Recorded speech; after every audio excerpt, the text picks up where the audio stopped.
It started with a question, just one question. My mom looked across the dinner table, paused with her fork halfway to her mouth, and asked, "So, does Camila celebrate Thanksgiving the way we do?" That was it. Nothing mean, no sarcasm, just a little uptilt in her voice. Just enough to make Camila pause before answering. Truth is, I didn't even notice it at first. I was too busy trying to cut through some overcooked turkey. But Camila caught it. She smiled, soft, polite, and said, "We do, yes. It's just a little different in my family. We usually make pozole and tamales instead of turkey." My mom blinked, then smiled. Not warm, not cold. Just that tight, performative smile she gives when something makes her uncomfortable and she doesn't want to admit it. "Well, I guess that's fun," she said. Then she looked down and didn't say another word for 5 full minutes. I know that doesn't sound like much, but if you knew my family, if you knew my mom, silence is a weapon. That was the first real moment I saw it, the first crack. But I told myself it didn't mean anything. I told myself they just needed time. I'd been with Camila for almost a year before she met my family. Not because I was hiding her, but because I knew how they could be. My parents aren't racist, that's what they'd say. They go out for Mexican food all the time. They'll tip a Spanish-speaking waitress and say gracious in a bad accent and think that's cultural appreciation. But the second someone who doesn't look like them, who doesn't sound like them, it steps into their family space, suddenly everything is about subtle control. About testing, measuring, seeing how well you fit their mold. I didn't see it clearly then, but Camila did. After dinner that night, we got in the car and she was quiet the whole drive home. I asked if she was okay and she just said, "Your mom doesn't like me." I told her that wasn't true, that she was just adjusting, that she's always a little standoffish with new people. But Camila shook her head. "Number, it's not that. She doesn't think I'm what she imagined for you." I didn't know what to say, because deep down, she was right. My mom always imagined I'd end up with someone classic. Whatever that means. A girl from church, blonde, maybe someone who bakes. Camila isn't that. She's vibrant, confident. She works as an immigration attorney and speaks 3 languages. She's smarter than me in most ways, and I love that about her. But my family, they don't see that. All they see is difference. All they hear is accent. A few weeks later, we invited them over to our apartment, casual dinner, just to get together. Camila cooked homemade enchiladas from her mom's recipe, rice with lime and cilantro, a fresh mango salsa that was honestly the best thing I've ever eaten. My dad took one bite, nodded, and said, "Tastes like the stuff I used to get on work trips down in Texas." I think he meant it as a compliment, but Camila just smiled, tight. My mom picked at her plate, barely touched the food. Later that night, while Camila was in the kitchen cleaning up, I overheard my mom talking to my sister in the hallway. She whispered, "She's nice, but this is just a phase, right? He'll come around." My heart dropped. She didn't know I was standing there. She didn't see me freeze. But in that moment, everything clicked. This wasn't discomfort. It wasn't adjustment. It was rejection. Quiet, conditional, dressed up in smiles and bless her hearts. I didn't say anything. Not that night. I just helped Camila pack up the leftovers, kissed her on the forehead, and told her she was amazing. She smiled, but I could see it in her eyes. She knew. She felt it. The worst part? I still hoped it would change. I still held on to the idea that maybe once they got to know her, they'd soften. But instead, it got worse. They started sending me links to wedding venues near our hometown. "Just ideas," my mom said.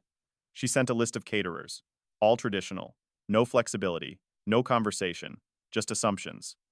One night, she called and said, "Have you thought about doing a bilingual ceremony? It might make people uncomfortable, just something to consider." Camila heard her through the speakerphone. She didn't say a word. But when the call ended, she went into the bedroom and closed the door. That night, she asked me a question I'll never forget. "If your family asked you to choose between making them comfortable and making me feel accepted, which one would you pick?" I didn't answer, not right away. Because the truth is, I'd never had to choose before. Not like that, and I didn't know if I was ready to. But deep down, I knew that day was coming, and when it did, it came fast. And it was ugly. The day it all came to a head was the day we went dress shopping. Camila invited my mom and my sister she didn't want to. Not really, but she was trying to show them that she wanted them involved. That she wasn't here to take me away from them, she was here to build something new. I could tell she was nervous, but she smiled through it. That's who she island. She always shows up with kindness first. But I could already feel it going sideways before we even stepped in the boutique. My mom was late, 30 minutes late. Walked in with sunglasses still on and said, "Sorry, traffic was insane. You should have picked somewhere closer to home." That word again, home. Like this wasn't it. Camila smiled and offered her a seat. My sister started scrolling on her phone 5 minutes in, barely looked up when Camila stepped out in the first dress. And when she walked out in the third one, the one that made her stop and say, this feels like me. My mom blinked slowly and said, "It's different." That's all, just those 2 words. Not, "You look beautiful." Not, "This is your moment." Just, "It's different." Afterward, in the car, Camila sat there with her hands in her lap. Quiet. We didn't even make it out of the parking lot before she said, "I don't think I can do this." I pulled over, asked her what she meant. She looked at me, eyes glassy but calm, and said, "I don't want to spend my wedding day wondering if they're judging me, wondering if they're whispering things to each other, wondering if I'm not enough." I told her that's not true, that she was more than enough, that she was the best thing to ever happen to me. And then she asked the question again, the one I'd been avoiding. "What are you going to do about it?" Not gonna lie, I didn't sleep much that night. I kept playing every moment back in my head, every comment, every silence, every look, and every time I'd chosen to say nothing. To smooth things over. To tell myself it wasn't a big deal. But it was. It was 1,000 tiny cuts. And now I was watching the woman I love bleed from all of them. The next morning, I called my mom. I told her we needed to talk. She said, "Everything okay?" I said, "Number." We met at a diner halfway between our houses. Neutral ground. She sat down, ordered her usual black coffee, and smiled like everything was normal. I didn't waste time. I told her exactly how Camila felt. How I felt. How her comments, the subtle ones, the jokes, the assumptions weren't harmless. That they hurt. That they built a wall. She listened, nodded, sipped her coffee. Then she said, "Well, I'm sorry she took it that way. We were just trying to include her." That line, "she took it that way," I swear it's the most cowardly sentence in the English language. It shifts the blame without owning a thing. I told her that wasn't good enough. I told her I needed her to be honest with me. Did she even support this wedding? And she paused. Not long, but long enough. Then she said, "I just think it's moving fast.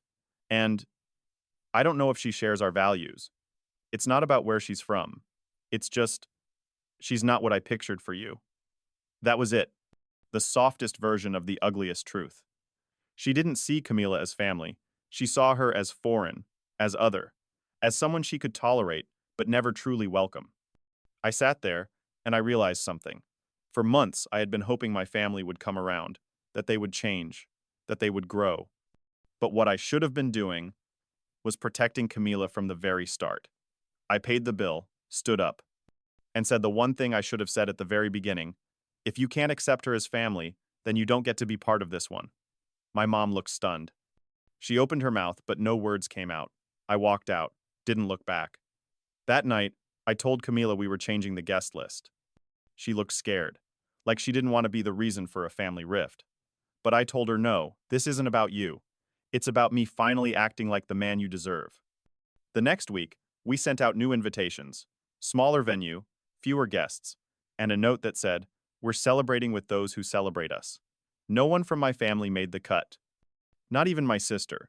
The fallout came fast. Angry texts, voicemails, guilt.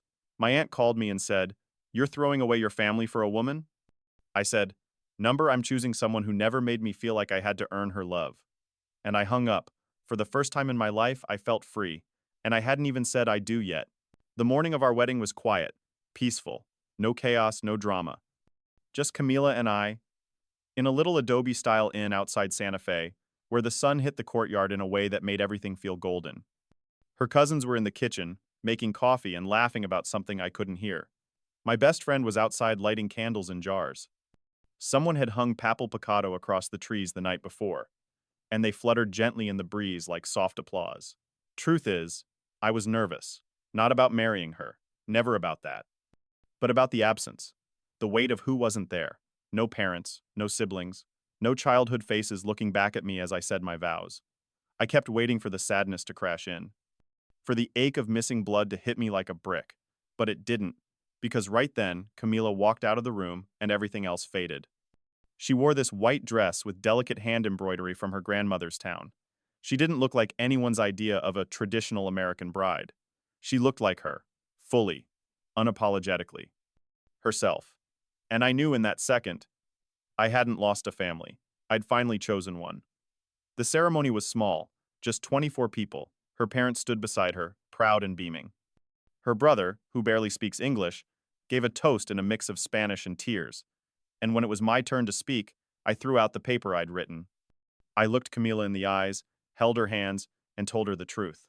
That I'd spent most of my life trying to fit into a mold, trying to be good, agreeable, dependable. That I'd always been the peacekeeper, even when the peace was fake. And that meeting her, loving her, had cracked that mold wide open. You didn't just show me who you are, I said. You reminded me who I've always been, and for that, I'm yours, forever. She cried. I cried. And in that moment, with her friends and family around us, I felt more seen than I ever had in my parents' house. After the ceremony, we danced under string lights, barefoot in the dirt. We passed around mezcal and toasted to ancestors. And when her uncle pulled out a guitar and started playing an old love song I didn't know the words to, I sang anyway. Off-key, loud, joyfully. Because no one there was measuring me. No one was judging. They weren't asking me to be anything. Just to be there. Just to love her. A few days later, I got a letter from my mom, handwritten. Said she hoped I'd come to my senses, and that one day we can rebuild what you've thrown away. No apology, no reflection, just her same voice, trying to make me feel small. I didn't respond. I didn't need to, because I wasn't the same son she thought she raised. I wasn't the man who'd sit there and take the silence, the comments, the control. I was the man who chose his wife, who stood up when it mattered, who built something honest, even if it meant burning the old foundation down. And you know what? I don't regret a thing. People ask me sometimes if I miss my family. And yeah, there are moments. Birthdays. Old photos. That one stupid casserole my sister used to make every 4th of July. But I don't miss being made to feel like a stranger in my own story. I don't miss shrinking myself to make other people comfortable. And I sure as hell don't miss asking for acceptance from people who never planned to give it. What I have now is something real. Camila and I, we built our own traditions. We celebrate both Independence Days. We hang a cross next to a mezuzah. We pray in 2 languages. We argue in 3. And every time we sit at our dinner table, whether it's enchiladas or meatloaf or both, I look at her and think, this is family. Not the one I came from, the one I chose, the one that chose me back. And that is enough.